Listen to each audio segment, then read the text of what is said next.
안녕하세요. 저희 지금 계속 들어오고 계시긴 한데 저희 5분 됐으니까 한번 시작하겠습니다. 일단 저는 어드민 그룹 리더 이다솜이고요. 오늘은 어드민 그룹 프로젝트 일환으로 진행하고 있는 에이펙스 트리거 강의 벌써 9회차입니다. 9회차로 진행을 하게 될 거고요. 그리고 오늘 주제는 특수 오브젝트와 그다음에 에이펙스 트리거 배포하는 방법에 대해서 저희 리더 중에 한 분이신 재규님이 강의를 진행해 주실 예정입니다. 제가 지금 벌써 9회차로 에이펙스 트리거 강의를 어드민 그룹에서 진행을 하고 있는데 저도 이제 회사에서 어드민으로 업무를 하다 보니까 뭐 프로세스 빌더나 워크플로우 같은 걸로 커버가 안 되는 부분들이 꽤 많아요. 그래서 저희가 뭐 디벨로퍼 분들의 도움을 받을 수도 있지만 어드민이 가능한 선에서 에이펙스 트리거까지 다룰 수 있으면 굉장히 유용할 것 같다는 생각을 되게 많이 하거든요. 업무를 진행하면 할수록. 그래서 저희 어드민 그룹에서 이 프로젝트로 진행을 할 때 같이 참여를 해서 다 이렇게 배우고 들어주시면 좋을 것 같고요. 그리고 저희가 이제 복습을 하실 수 있도록 비디오를 제공을 해드리니까 같이 활용을 해주시면 될 것 같아요. 그러면 오늘 강의 시작하고 Q&A는 이제 중간중간에 재규님이 시간 주시면 그때 진행을 하도록 하겠습니다. 재규님 혹시 바로 진행 가능하실까요? 예, 진행하겠습니다. 네, 감사합니다. 예, 안녕하세요. 오랜만에 다시 뵙겠습니다. 어드민 그룹 리더 이재규입니다. 오늘은 에이펙스 트리거 벌써 9번째 강의고요. 특수 오브젝트의 사용 그리고 에이펙스 트리거의 배포라는 주제로 설명을 드릴 예정입니다. 특수 오브젝트라고 하면 기본적으로 어카운트나 컨택트 같은 스탠다드 오브젝트 이외에도 다른 부분이 있는데요. 저 잠시만요.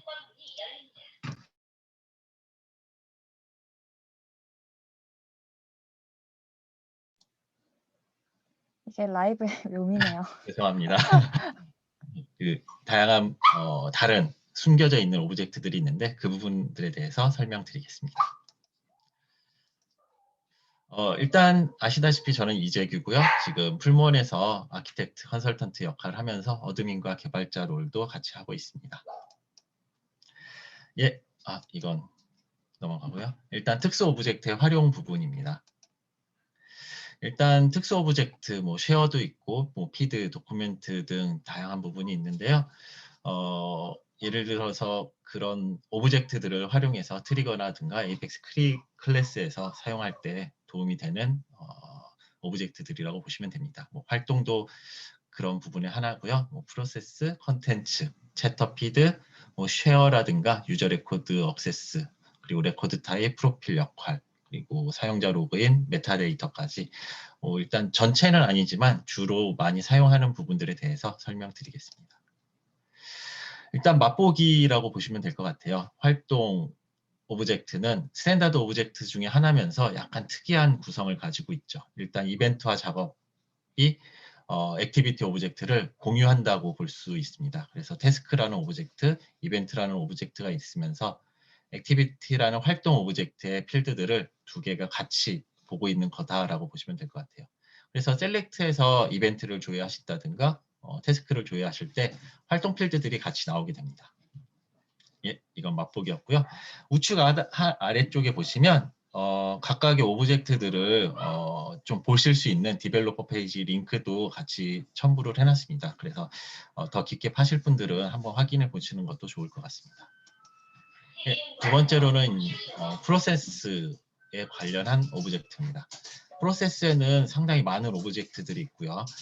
예를 들면 프로세스 인스턴스 노드, 뭐 프로세스 인스턴스 스텝, 프로세스 인스턴스 히스토리, 그리고 뭐 프로세스 인스턴스의 워크 아이템, 뭐 스텝 앤 워크 아이템스, 다양한 오브젝트들이 있는데요. 여기 보시는 것처럼 레이아웃 쪽에 그 맵을 보시면 각각의 좀 구조를 아실 수 있을 것 같아요. 이걸 조금 더 쉽게 설명을 해드리면 프로세스 인스턴스 부분은 예를 들어서 승인을 위해 제출을 하셨을 때 실제 승인 프로세스가 생기는 그 부분이라고 보시면 될 것 같고요. 노드라든가 스텝 부분은 승인 프로세스를 만드실 때 프로세스의 뭐 순서라든가 이런 단계들 그런 부분들을 만들 때 쓰시는 거다라고 보시면 될 것 같습니다. 뭐 이 승인 프로세스가 아니라 이 안쪽에 있는 내용이요. 그리고 스텝 인스턴스 워크 아이템이라고 하면 이 승인 프로세스가 진행됐을 때 각각의 단계별로 승인을 하고 리젝을 하고 했을 때 그 정보들이 들어가 있다라고 보시면 됩니다. accepted가 되면 accepted 그리고 리젝을 하면 리젝 그 정보가 들어있는 부분이라고 보시면 될 것 같아요. 샘플로 간단하게 보여드리면 일단 에이펙스 트리거라든가 클래스에서 활용을 하실 땐 보시는 것처럼 스텝 워크 아이템스에 있는 데이터들을 SOQL로 질의하셔서 데이터를 확인하실 수 있습니다. 그래서 아까 기본이 되는 프로세스 인스턴스의 타겟 오브젝트 아이디 이게 레코드 아이디가 되거든요. 이거 기준으로 각각의 스텝이라든가 단계들을 상태들을 조회할 수 있고요. 그리고 뭐 상신 승인 거부 같은 것도 실제 UI가 아니라 클래스라든가 이 안에서 직접 어떤 코멘트를 입력하고 특정 레코드 아이디에 대해서 승인자가 누구인데 어떤 프로세스에 대해서 프로세스 상신을 하고 상신된 내용에 대해서 스테이터스를 뭐 리젝을 하거나 어프루브 하거나 이런 식으로 처리가 가능합니다. 이러한 부분을 어디서 활용하고 있느냐에 대해서 간단하게 좀 이야기 드리면 예를 들어서 클래스라든가 트리거에서 상신 승인 거부 이 단계가 변화된 이유 죄송합니다. 이게 TB라고 볼 수 있는데요. 단계 상태 조회까지 약간의 딜레이가 발생할 수가 있어요. 그래서 예를 들어서 아까 이 전 페이지에서 상신을 한 이후에 약간의 웨이팅 시간을 1, 2초 정도를 코드를 넣으셔야 매끄럽게 다음 단계가 조회가 되고 하는 부분이 있습니다. 이 부분은 좀 주의하실 필요가 있고요. 그리고 승인 프로세스에서 승인자를 레코드의 특정 필드 값을 참조하도록 좀 할당해서 처리를 할 수 있습니다. 저희 같은 경우는 레코드 안에 상신을 하는 사람, 뭐 입력 레코드에 따라서 승인하는 사람이 다이나믹하게 좀 변경이 되고 거기에 따라서 승인 프로세스를 좀 다이나믹하게 선택을 하게 해주고 있어요. 그리고 승인 프로세스에서 발생하는 알림, 오류 메시지들을 컨트롤하기 좋습니다. 뭐 예를 들어서 저희가 화면에서 승인 프로세스를 찾을 수 없습니다 라는 메시지들을 많이 받으시잖아요. 근데 어떤 이유로 승인 프로세스가 없습니다. 어떤 필드가 누락돼서 상신할 수 없습니다. 이런 부분을 좀 맞춤형으로 알림을 제공할 수가 있죠. 그리고 다중 승인의 경우에도 실제 승인자만 표시할 수가 있어요. 예를 들면 이게 조금 다르긴 한데 저희 스탠다드 컴포넌트 안에서는 승인자를 복수로 지정을 하면 이 안에 승인할 수 있는 사람이 뭐 2명, 3명씩 쭉 여럿이 나올 수도 있잖아요. 근데 원 오리지널 승인자를 이렇게 한 군데, 한 줄로만 뭐 표시한다든가 이렇게 처리해서 UI를 좀 깔끔하게 해줄 수도 있습니다.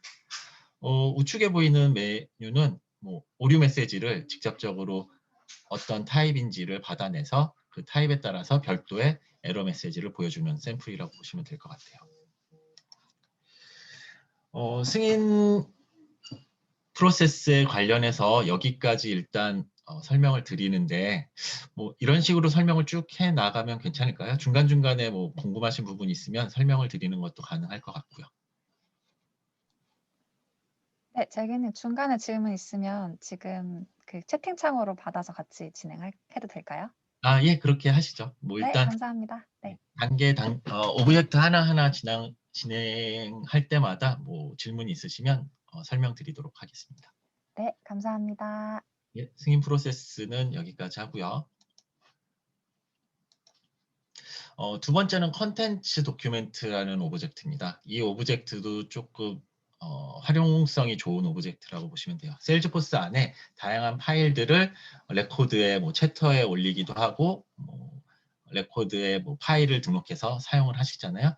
그 정보들이 이 컨텐츠 도큐멘트 오브젝트에 들어가 있다라고 보시면 됩니다. 그리고 컨텐츠 버전이라는 오브젝트는 그 파일들이 버전 업데이트가 되잖아요. 다른 파일 업데이트하고 그런 정보들이 들어가 있다라고 보시면 되고 컨텐츠 도큐멘트 링크 부분은 레코드하고 이제 연결을 위한 관계를 가지고 있는 오브젝트라고 보시면 됩니다.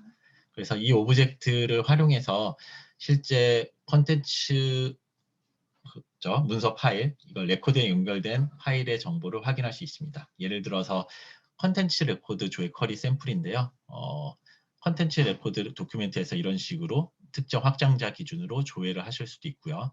그리고 컨텐츠 버전에서는 파일 이름부터 생성 일자, 다양한 정보들, 업데이트한 이유 이런 것들도 찾아올 수 있습니다. 그리고 어떤 레코드에 어떤 도큐멘트들하고 연결이 됐는지는 이 아까 말씀드린 컨텐츠 도큐멘트 링크 오브젝트를 통해서 찾아가실 수가 있어요. 샘플로 잠깐 보여드리면 예를 들어서 이벤트 피드에 어떤 첨부 파일을 붙여넣었다라고 했을 때 그 첨부 파일을 피드 어태치먼트라는 오브젝트를 이너 쿼리 형태로 이제 찾아오고요. 그 데이터를 컨텐츠 도큐멘트 안에서 데이터를 읽어오게 됩니다. 읽어온 데이터를 메일에 첨부한다든가 아니면 별도 화면에 표시를 해준다든가 이렇게 처리를 하고 있습니다. 팁, 간단한 사용 방법에 대해서 이야기 드리면 파일의 원래 이름이라든가 크기 등을 참조해서 활용할 수가 있어요. 우측에 보시는 거는 간단하게 SOQL로 질의한 내용인데요. 잠시만요.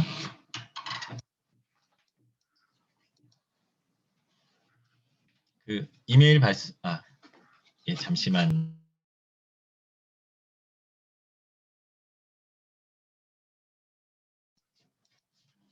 죄송합니다.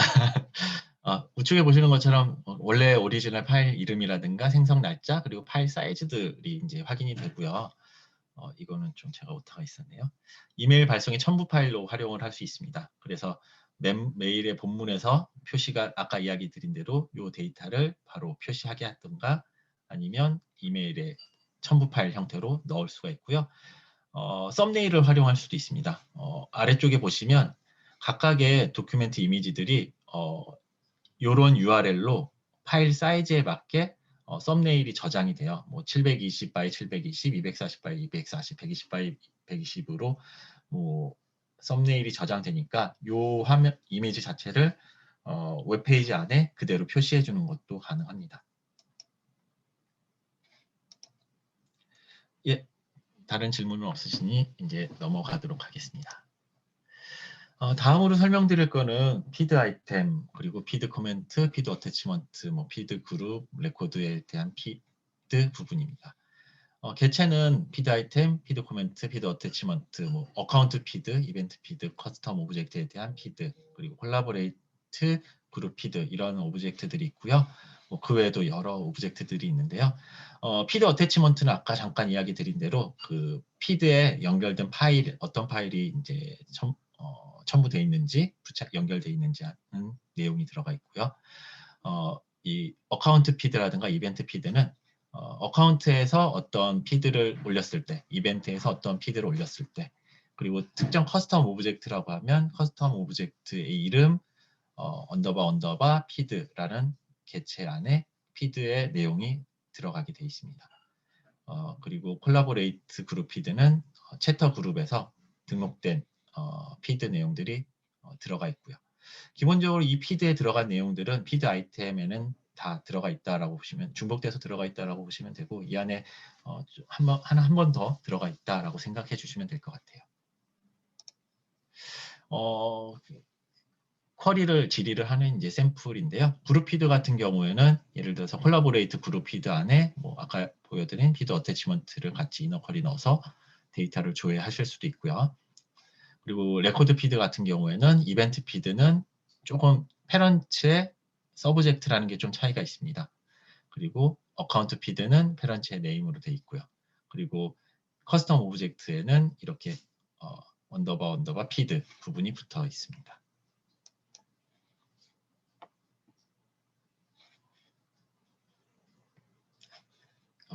재원 팀장님이 얘기를 하시면 부끄럽습니다. 실제 어떻게 사용을 하고 있는지에 대해서 간단하게 좀 보여드리면 챕터 피드를 통해서 커뮤니케이션이라든가 피드백, 코칭을 많이 하고 계세요. 그러다 보니까 1대 N의 레코드 관계를 가지고 있는데 저희 같은 경우에 메일링, 표 형태로 해서 이렇게 활동한 레코드에 연결된 피드들을 뭐 줄바꿈을 해서 넣어준다던가 해서 하나의 레코드처럼 활용해서 표로 만들고 집계로 만들어서 뭐 사용을 좀 하고 있습니다. 그리고 뭐 그룹이라든가 레코드의 챕터 피드를 뭐 집계하는 데도 활용이 가능하고요. 뭐 복수의 레코드, 뭐 조건별 뭐 이런 부분을 선별적으로 조에 참조할 수 있게 해줍니다. 우측에 보시는 게 뭐 어떤 그룹이냐, 날짜 거기에 따라서 피드를 조회해 오고요. 아까 썸네일을 잠깐 설명드린 걸로 각각 피드에 등록된 썸네일들을 이렇게 보실 수도 있습니다. 이게 레코드 피드, 이거는 뭐 그룹 피드 이런 식으로 분류해서 사용을 하고 있죠. 그리고 아까 오브젝트 설명할 때 잠깐 빠졌는데 토픽이라든가 뭐 이런 부분도 활용이 가능하세요. 그래서 조건이라든가 선택적으로 토픽을 참조하도록 하는 부분도 가능합니다. 그 토픽 오브젝트에서 데이터를 읽어와서 어떤 토픽에 대한 내용을 실제 토픽은 특정 오브라든가 특정 조건을 기준으로 보여주는 게 안 되다 보니까 저희 같은 경우에는 일본 토픽인데 한국에서도 보이고 이런 이슈들이 좀 있었거든요. 그런 경우에 좀 활용을 하실 수가 있습니다. 그리고 콜라보레이트 그룹에 관련된 오브젝트 안에서는 뭐 그룹 멤버를 뭐 추가할 수도 있고요. 그리고 그룹 멤버가 올린 피드들을 직접 보실 수도 있고 이런 용도로 활용을 합니다. 순서가 조금 어긋나 있긴 하네요. 네. 그 다음으로 설명드릴 개체는 레코드 타입 개체입니다. 이 부분은 설명드릴 내용이 크지 않아서 짧게 넘어갈 건데요. 보시는 것처럼 레코드 타입이 생성된 오브젝트들은 모두 다 레코드 타입 오브젝트에 연결되어 있다고 보시면 될 것 같아요. 그래서 특정 레코드 타입 유형별로 어떤 작업을 하고 특정 아이디를 찾아와야 할 때 여기 보이시는 것처럼 레코드 타입의 오브젝트 타입이라는 부분도 있거든요. 그런 조건으로 넣어서 레코드 타입 아이디를 읽어옵니다. 그래서 사용자한테 특정 레코드에 어떤 레코드 타입을 할당한다던가 할 때 활용을 많이 하죠. 이게 컬렉션 변수에 넣어서 활용을 하시면 SOQL 리미트를 피하실 수도 있으니까 컬렉션을 활용하시는 게 좋을 것 같습니다. 그리고 역할, 프로필 부분인데요. 오브젝트 구조는 이런 식으로 좀 복잡하게 되어 있습니다. 뭐 실제 퍼미션이라든가 다른 여러 가지 오브젝트라고도 같이 관련성이 있는데요. 예를 들어서 롤과 프로필 같은 경우에는 어떤 에이펙스 트리거라든가 에이펙스 클래스 안에서 많은 활용을 하시게 됩니다.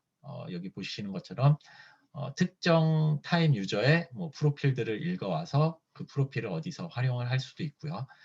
역할들을 파트너에서 어떤 역할들을 다 읽어와서 역할에 맞춰서 어떤 처리를 할 때 활용을 합니다. 저희 같은 경우에는 특정 유저의 부서 정보를 가지고 프로필 정보하고 매칭이 되면 그 프로필 아이디를 넣어주는 데 활용을 많이 하고요. 롤 같은 경우도 부서 정보를 이제 조직 정보를 인터페이스 해와서 조직 정보별로 특정 롤을 생성시킨다든가 특정 롤의 상위 부서, 하위 부서 정보에 따라서 롤의 상위 페런츠를 변경해 준다든가 이럴 때 많이 사용을 하죠. 다음으로 설명드릴 부분은 쉐어 부분, 어카운트 쉐어, 뭐 컨택트 쉐어, 그리고 아까랑 비슷하게 커스텀 오브젝트에 대한 쉐어 부분입니다. 개체는 이야기 드린 대로 어카운트 컨택트의 쉐어 부분이 있고 커스텀 오브젝트에 대해서도 쉐어가 있어요.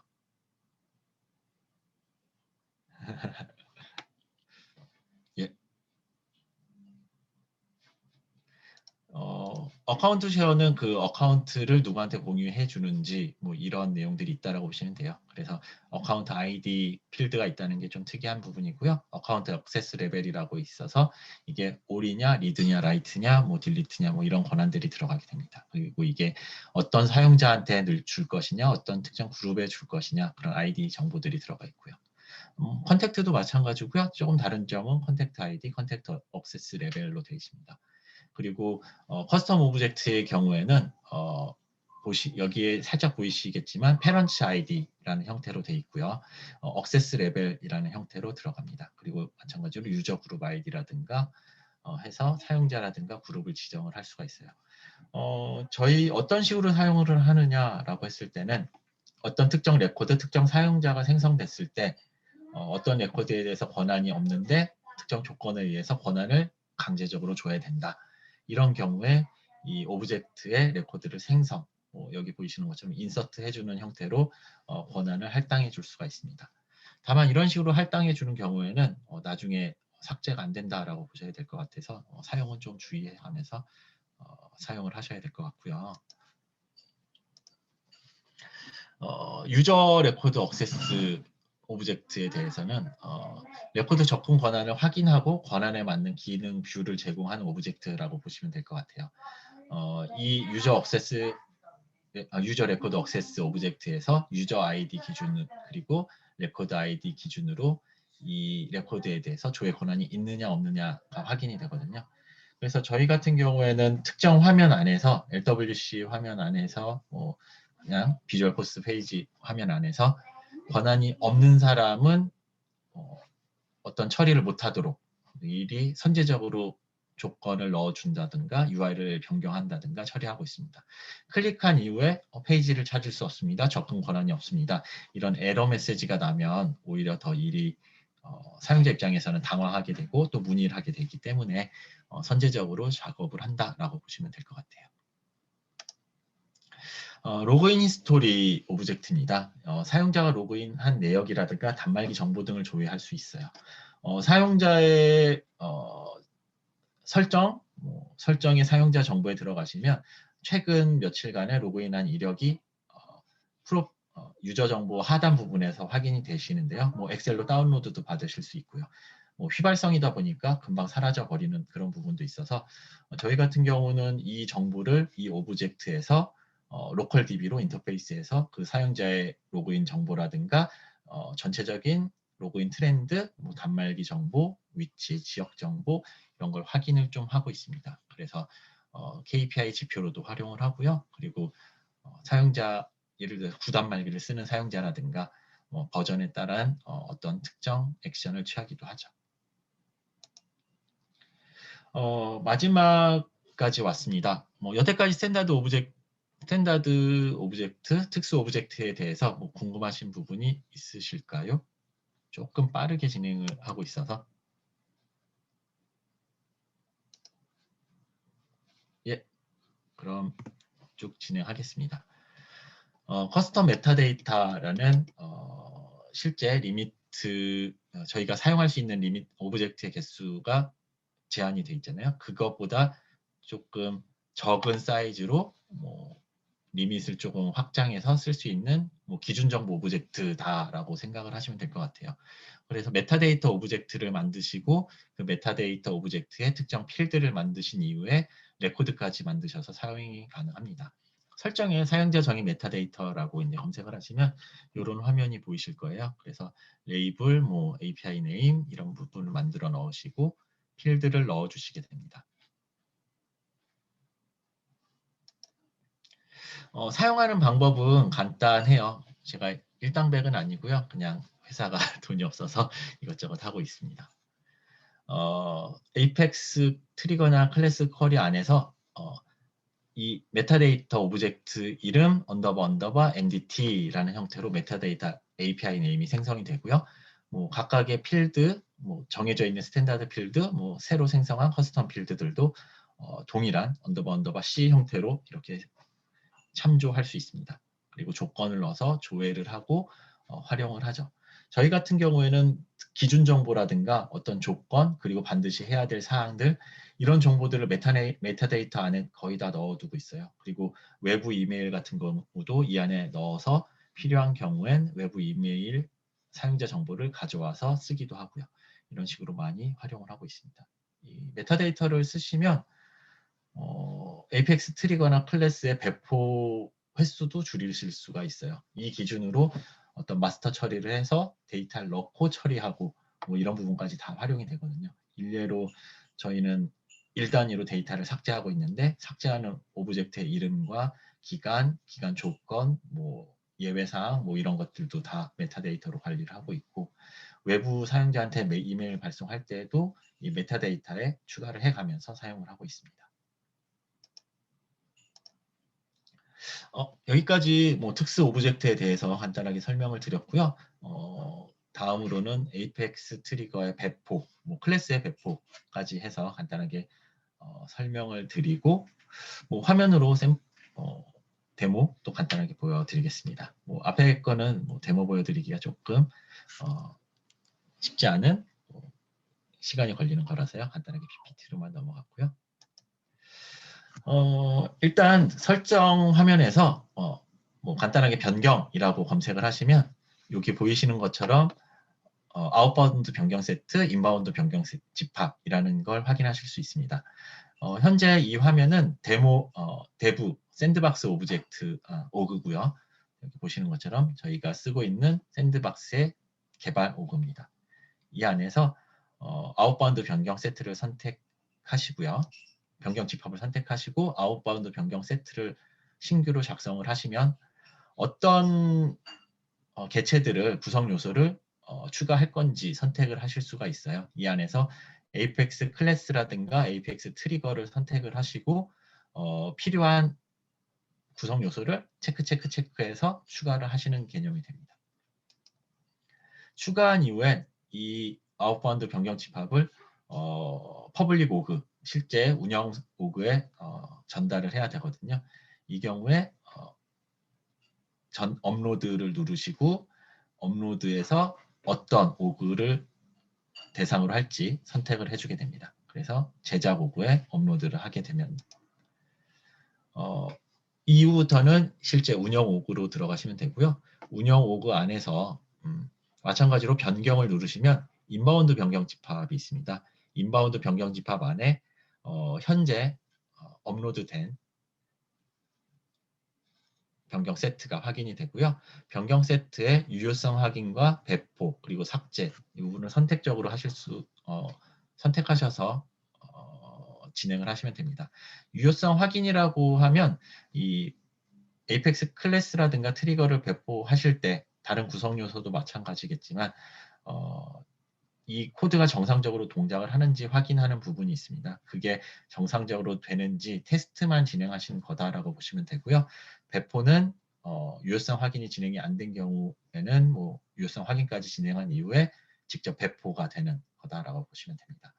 여기 유효성 확인 안에서는 뭐 기본값도 있고 로컬 테스트, 모든 테스트, 지정한 테스트 실행이라고 선택이 가능한데요. 기본값은 뭐 전체 테스트 가 될 수 있고 모든 테스트도 전체 테스트가 진행이 됩니다.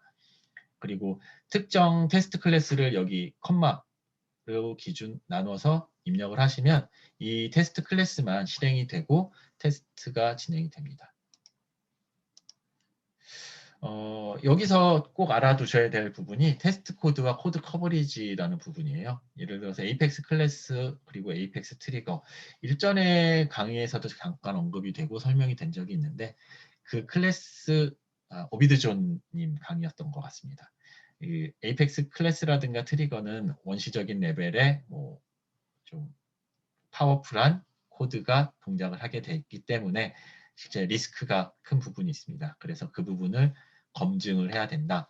그리고 그 만든 클래스 코드는 트리거 코드는 전체 코드 100줄이면 100줄 중에 75줄 이상이 한 번씩 이상은 지나쳐 가야 코드 커버리지가 통과됐다라고 이제 보실 수가 있어요. 그래서 우측에 보시는 것처럼 테스트라는 별칭을 지정해 주시고 테스트 코드를 만들어서 이 클래스 코드가 실행이 되면서 이 AAABA라는 클래스의 전체 100줄 중에 75줄을 한 번씩 통과를 시켜야 됩니다. 저도 개발이라든가 이런 걸 진행을 하고 3분의 1은 이 테스트 코드를 만드는 데 쓰는 것 같아요. 개발하는데 3분의 2, 테스트 코드 만드는데 3분의 1 정도의 시간이 할애가 되고 있습니다. 간단하게 시간이 여유가 있으니 샌드박스에서 배포하는 거 간단하게 보여드리도록 하겠습니다.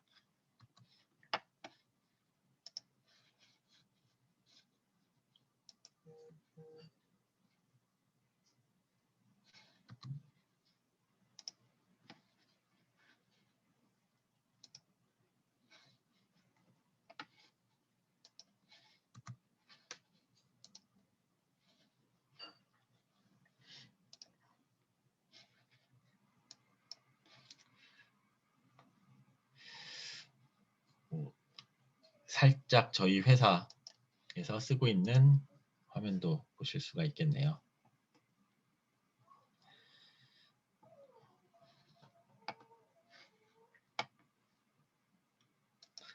설정에 들어가시면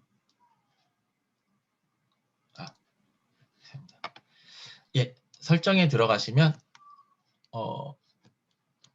여기에 아까 이야기 드린 변경이라는 내용을 확인하실 수가 있어요. 그래서 샌드박스에서 운영으로 보낼 거기 때문에 아웃바운드 변경 집합을 선택을 하시고요. 새로 만들기를 통해서 어떠한 개체를 만들어 줍니다. 저는 이렇게 많이 써요. 실제 변경 집합을 테스트 하려면 유효성 검사를 해야 되는데 그 유효성 검사를 해야 되는 내용을 이렇게 미리 넣어 놓고 복사했었습니다. 그래서 추가를 하시고 많은 것들이 있죠. 그래서 클래스라든가 이렇게 추가를 하실 수가 있어요. 변경 세트에 추가. 트리거도 마찬가지로 추가를 하시면 됩니다. 비주얼 포스 페이지라든가 LWC 같은 경우는 별도로 유효성 검사를 안 하더라도 단독으로 배포가 되세요. 하지만 이 클래스라든가 트리거 레벨에서는 반드시 테스트 코드가 진행이 돼야 됩니다. 업로드를 누르시고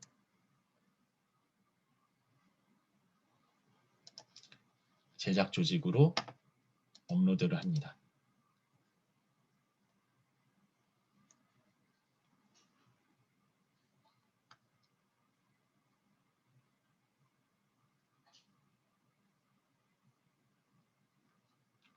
이렇게 업로드가 되고요. 완료가 되면 메일이 오는데요. 메일보다 실제 배포가 된 게 빠르더라고요.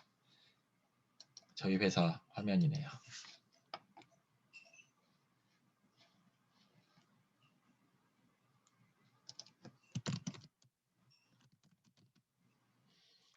마찬가지로 인바운드 변경 집합에 들어가시고요.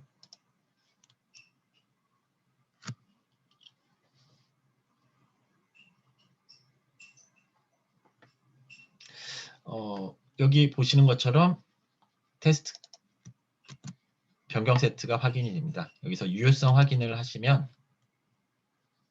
지정한 테스트 실행이라고 해서 이렇게 넣어 주시면 돼요. 그래서 AAA 언더바 테스트라는 코드를 테스트로 실행을 하게 됩니다. 여기서 배포 상태를 한번 보시면 실제 구성 요소가 몇 개가 배포가 됐고 실제 그 안에서 테스트 코드가 몇 개가 있는데 그 테스트 코드가 실행되고 성공했는지 실패했는지가 확인이 됩니다.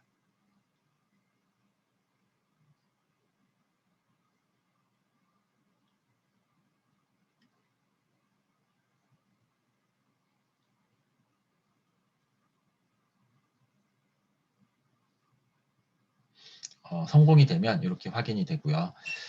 다시 아까 인바운드 변경 세트로 돌아가 보면 이미 유효성 검사가 끝났기 때문에 바로 배포를 할 수 있는 상황이 됩니다. 그래서 빠른 배포를 하시면 유효성 검사를 스킵하고 바로 배포가 돼요. 그래서 다시 보시면 유효성 확인 성공을 했기 때문에 배포 상태에서 구성 요소를 배포하고 테스트 필요하지 않은 상태에서 배포가 진행되고 있습니다. 그래서 배포 성공까지 됐고요. 성공된 배포, 클래스라든가 트리거는 이렇게 바로 확인되고 사용도 가능하세요. 이 안에 보시면 배포된 내용의 소스까지도 이렇게 확인해 가면서 확인이 가능합니다.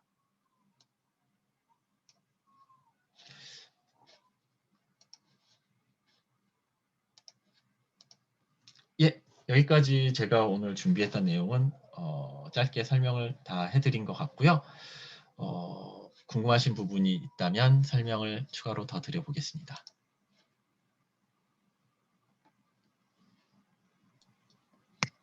재균님, 저 먼저 네. 질문 하고 싶은데요. 이거 제가 지식이 짧아서 여쭤보는 건데 그 로그인 히스토리 예. 이제 활용해가지고 트리거 에이펙스 활용해가지고 KPI 측정하는데 활용하신다고 했잖아요. 예.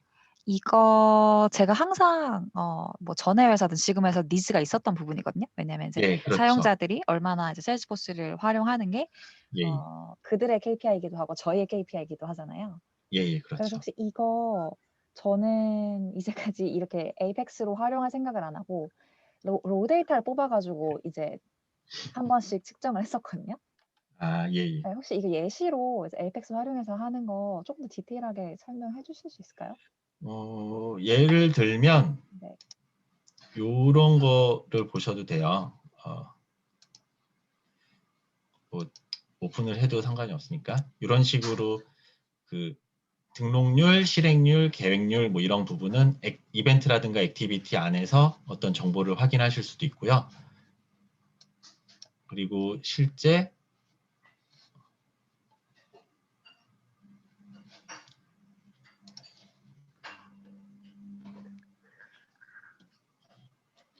어디 있더라?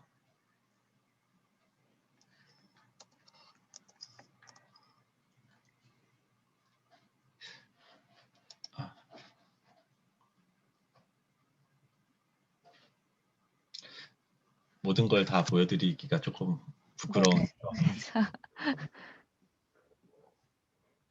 이거는 그냥 단편적인 거긴 한데 그 로그인을 몇 번 했고 일주일에 몇 번 로그인했고 매일매일 로그인했고 이런 걸 KPI 지표로 원하는 부서가 있어요. 그래서 그 로그인 히스토리를 필요로 하고 있어서 그 부분에 대해서 이걸 만들어서 제공을 해주고 있는 게 있죠. 그러면 그 이제 트리거 짤 때 사실 로그인 하는 게 뭐 트리거 1일 전혀 안 씁니다. 이거는. 이거는 그냥 그 오브젝트가 있어서 그 오브젝트를 읽어서 데이터 로더로 로컬 DB에 밀어넣어요. 그러니까 이건 네네네. 트리거를 쓸 필요 없이 그냥 로컬 DB에 밀어넣고 로컬 DB 안에서 하루에 몇 번 로그인했다, 일주일에 몇 번 로그인했다, 뭐 로그인 횟수가 몇 번이다. 그리고 사전적으로 트리거를 짜신다고 하면 그 뭐라고 해야 될까요? 그 로그인 페일 있잖아요. 비밀번호 페일 같은 거. 네. 이런 거 났을 때 알람을 가게 한다든가 메일이 가게 한다든가 그런 식으로 활용도 가능하시죠.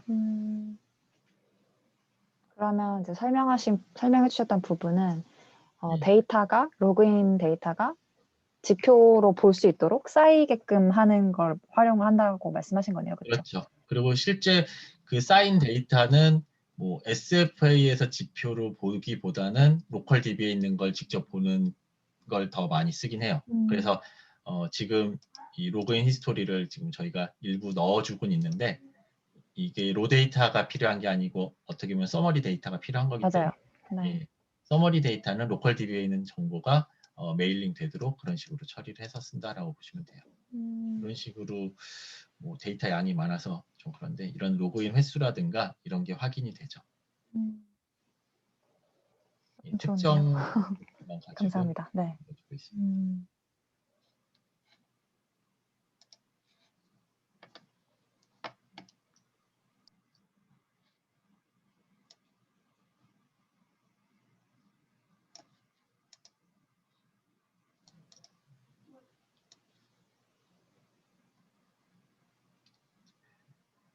예. 제가 강의하면 항상 짧게 끝나는 것 같아요. 질문을 채팅창에다 주셨어요, 제디님. 잠시만요. 네.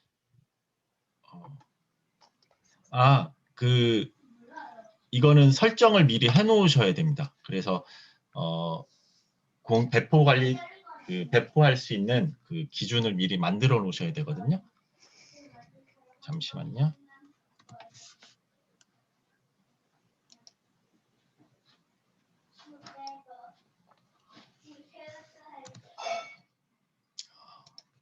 되게 오래 전에 해놓은 거라 저도 기억이 가물가물한데.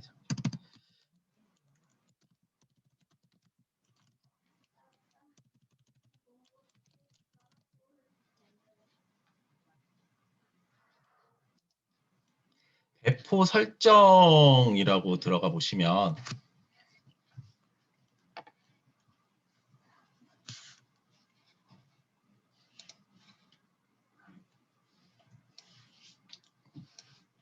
여기 보시는 것처럼 뭐 제작 조직으로 대부에서 제작으로 간다라든가 이런 연결 배포의 기준을 미리 등록을 해 놓으셔야 돼요. 그래서 등록을 해 놓으면 등록된 내용이 넘어가게 됩니다.